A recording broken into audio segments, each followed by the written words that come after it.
For our devotion this morning, we could all turn to Philippians chapter 2, and we'll be reading just verse 12 for this morning. It's Philippians chapter 2, verse 12. Just some reminders of this letter that from Paul himself to the church of Philippi.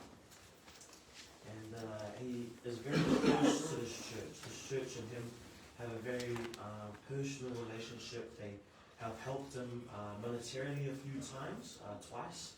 And he's very expressive of his love for this church. They're very dear to his heart. And you can see in some of the languages he uses, and that he prays for them in every remembrance. He thanks God for them. And he's giving a lot of encouragements for them. They're a pretty good church, but he's also just continuing to encourage them to live out their faith with humility and kindness and with the mind of Christ. So if we've got about our Samoan readers, please read Philippi Rua for Rua. Ode ne ia.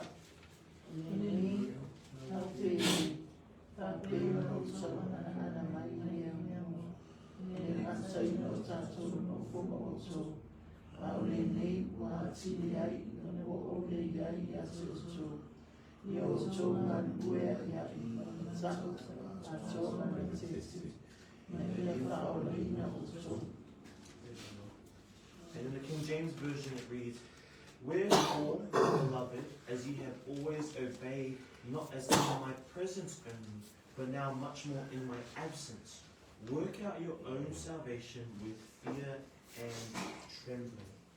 So just before this, verse 12 and verses 5 to 11, he's talking about the mind of Christ, and as he mentions in verse 5, that it's a mind of humility, of being humble.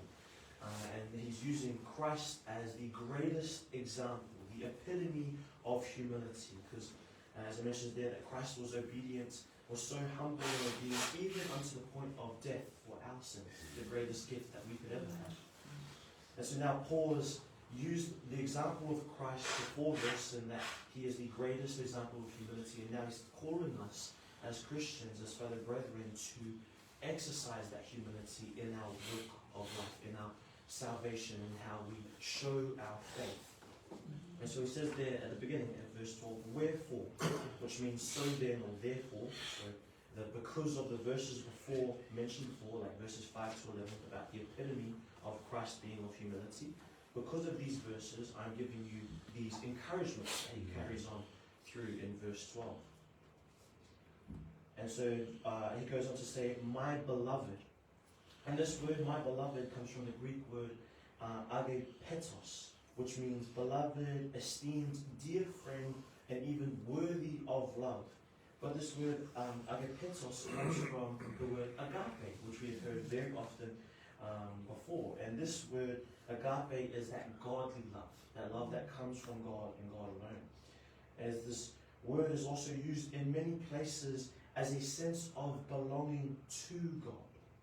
Throughout the Gospels, it's used in reference to Jesus Christ himself being the Son of God. For example, in Matthew 3:17, after Jesus was baptized and the voice of the Lord comes from heaven, it says, "And lo, a voice from heaven saying, This is my beloved," agapetos, "Son, in who I am well pleased."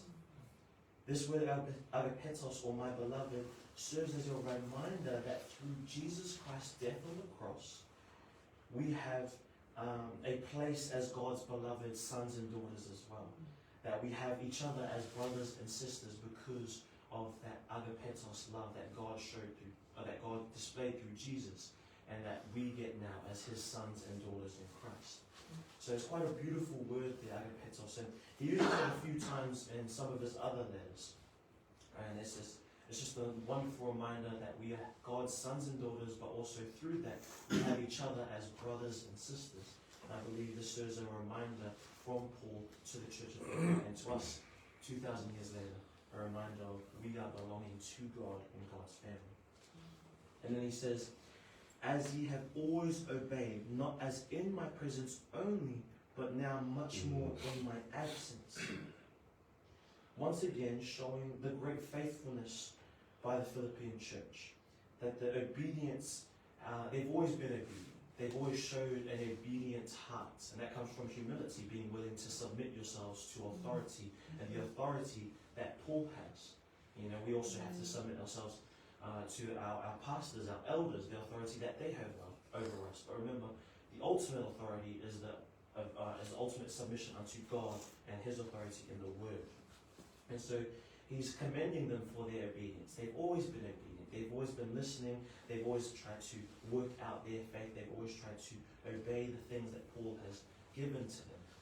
But they have grown in their obedience. Even after Paul has left, he says, but now much more in my absence. I think it's a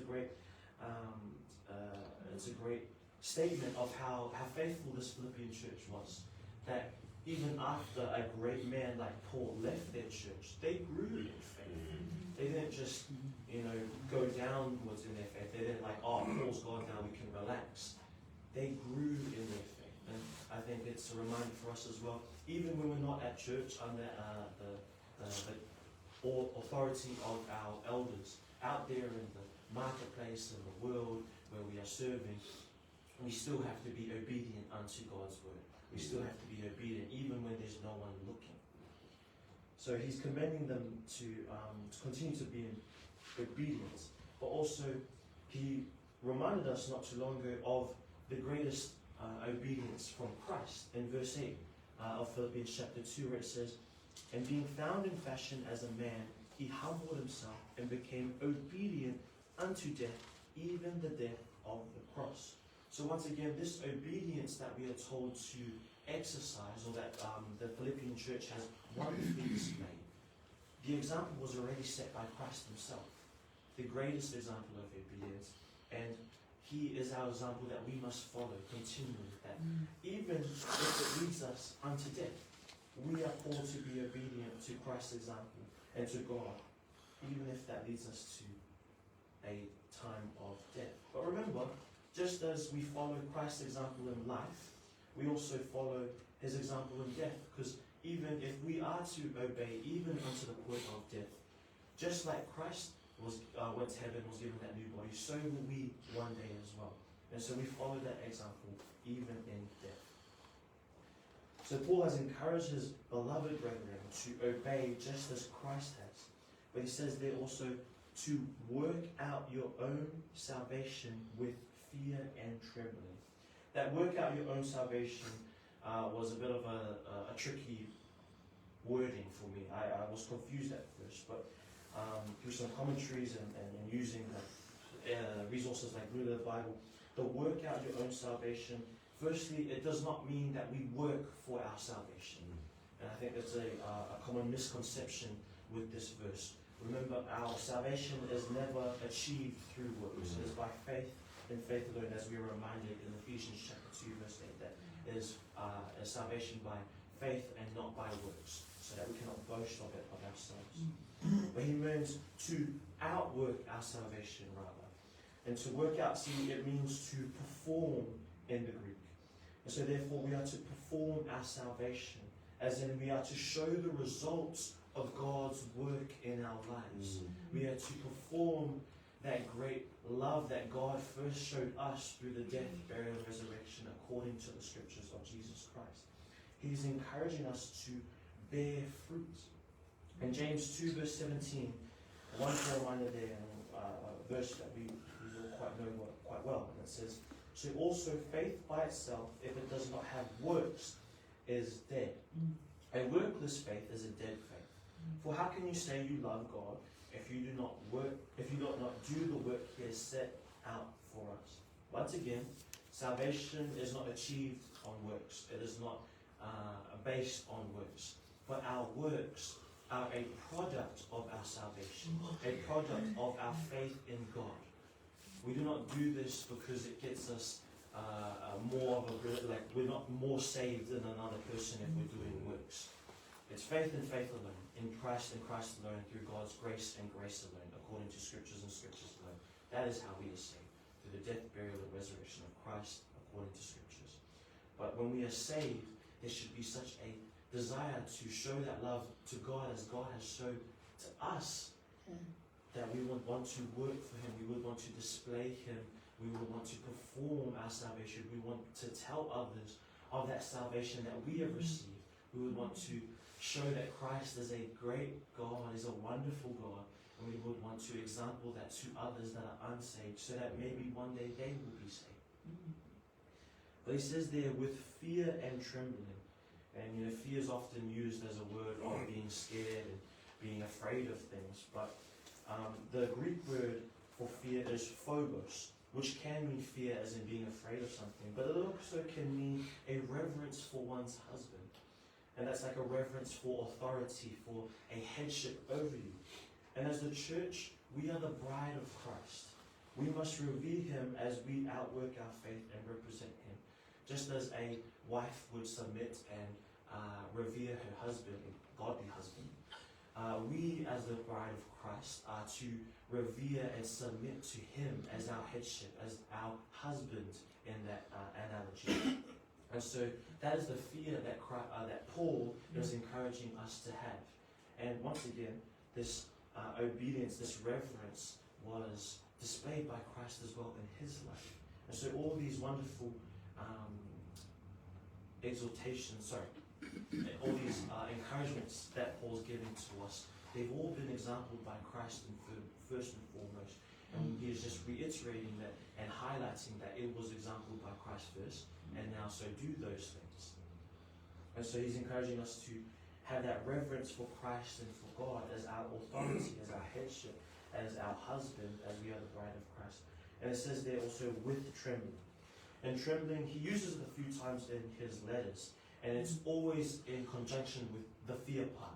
Whenever he mentions fear, the trembling, he mentions the fear with it. And so it's talking about that it's such a great reverence for God, it's such a great reverence for Jesus that it causes an awe-inspiring trembling almost for the work of God, that we should do that trembling and that fear, that we hold these things, the work that we are called to do, the sharing of the gospel, the teaching of the word, that we hold this with such fear and trembling because it's so important.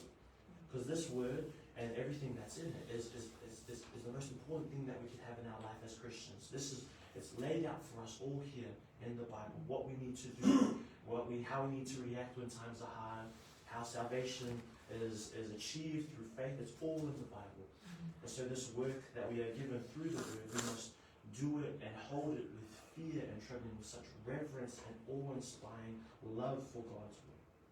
So therefore, brethren, just as Christ was obedient, let us also be obedient, just like the Philippian church as well. As we outwork our faith, not work for our faith, but perform the faith that is already within us, the salvation that is already within us.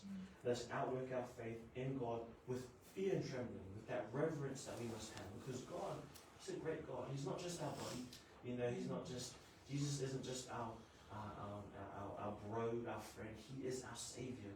He is the only one that could have done that. And in verse 11, it mentioned how he is the name that every tongue should confess. He's not just some friend. He is our God. He is our Lord.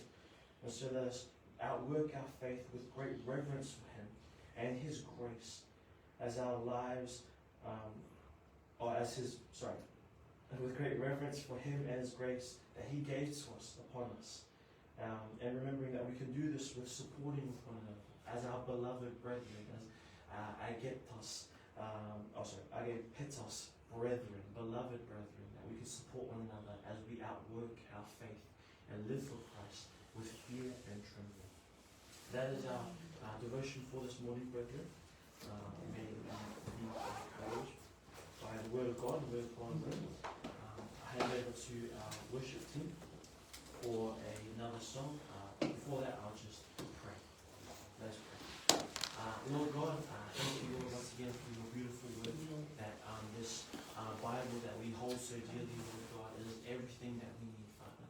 And it shows us the wonders of who you are, Father God, and the wonders of what you have done through Christ that has allowed us to have a relationship with you. And so, Lord, we pray that you will please help us to continue to work out our faith, Lord God, our salvation, Lord God, and that we may do so with trembling and with fear, a reverence for you, Father God, that we may be obedient unto you. And that we may be able to support one another as brothers and sisters as we work out our salvation, Lord God. So, Lord God, please guide us and protect us today in all that we do and help us to shine Christ in everything that we do. In Jesus' name we pray.